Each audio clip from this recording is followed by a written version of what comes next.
બગદાણામાં કોળી યુવાન નવનીત બાલદિયા પર હુમલા પ્રકરણના ઘેરા પ્રત્યાઘાતો પડ્યા હતા। આ ઘટનાને લઈ આજરોજ હનુમંત હોસ્પિટલ ખાતે કોળી સમાજના આગેવાનો અને મોટી સંખ્યામાં કોળી સમાજના લોકો એકઠા થયા હતા અને યોગ્ય તપાસ અને ન્યાયની માગણી કરી હતી। ત્યારે પોલીસે આ ઘટનામાં 8 આરોપીઓને પકડી ઘટના સ્થળ પર લઈ જઈ અને રિકન્સ્ટ્રક્શન કરવામાં આવ્યું હતું।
મારામારી કેસમાં બગદાણા પોલીસે 8 આરોપીની ધરપકડ કરી છે।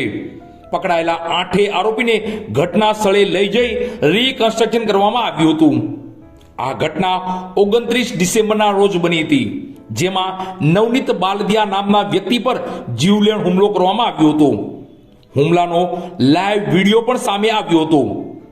ભોગ બનનાર નવનીત બાલદિયાએ આક્ષેપો કર્યા છે કે આ હુમલા પ્રકરણે પકડાયેલા 8 શખ્સો સિવાય અન્ય મોટા માથા પણ પડદા પાછળથી દોરી સંચાર કરી રહ્યા છે તેવું નવનીત બાલદિયા જણાવી રહ્યા છે।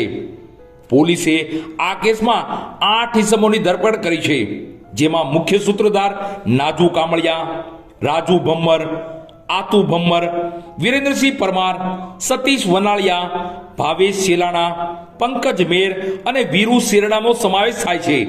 આ તમામ આરોપીઓને ઘટના સ્થળે લઈ જઈ રિકન્સ્ટ્રક્શન કરવામાં આવ્યું હતું। હાલમાં ભોગ બનનાર નવનીત બાલદિયા મહુવા શહેરની હનુમંત હોસ્પિટલમાં દાખલ છે। રાજુલાના ધારાસભ્ય હીરાભાઈ સોલંકીએ આજે હોસ્પિટલની મુલાકાત લીધી હતી અને તેમને ન્યાય અપાવવાની ખાતરી પણ આપી છે।